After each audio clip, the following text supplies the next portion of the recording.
ኤርክራፍቶች ሰማይ ላይ ሲበሩ ትልቅ የሆነ ቤረር ወይንም ግፊት ይገጥማቸዋል። ኢንቪዚብል ዎል አለ፣ በአይን ማይታይ ዎል አለ።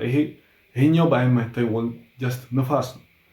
በጣም በፍጥነት በሄዱ ቁጥር በጣም በፍጥነት የሚገፋቸው ንፋስ አለ። ስለዚህ ይሄ ኤርክራፍቶች በፍጥነት እንዳይሄዱ ያደርጋል። በኋላ ላይ ግን ሳይንቲስቶች ይህንን ነገር ሲያስተውሉ አንድ ሀሳብ መጣላቸው። ለምንድነው ይሄንን ኮምፕሬስድ የሆነ አየር እየመጣ እስከሆነ ድረስ ለምንድነው ራሱን ኢንጂን የሚያንቀሳቅስልን ነገር አድርገን ማንጠቀሙ? ይህኔ ነው ሬምጀት ኢንጂን የሚባለው የመጣ። ሬምጀት ኢንጂን ኤክስትሪምሊ ሲምፕል ስትራክቸር ነው ያለው። ኢንቴክ አለው፣ ከዛ ፊውል ታንክ፣ ኮምበስሽን ቻምበር እና ኖዝል አለው። አየር ይወስዳል።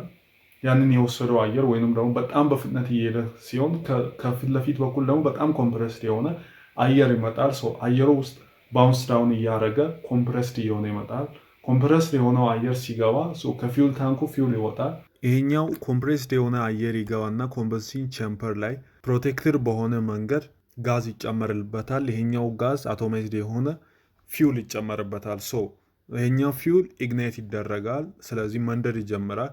በኋላ ላይም ኖዝል ፈርስት ሳይዱ ጠበብ ተደርጎ ከዛ መጨረሻ ላይ ደግሞ ኦፐን ተደርጎ የተሰራው ይሄኛው ኖዝሉ ኮምፕረስድ የሆነ ኤር የሚወጣበትን ፍጥነት ይጨምራል።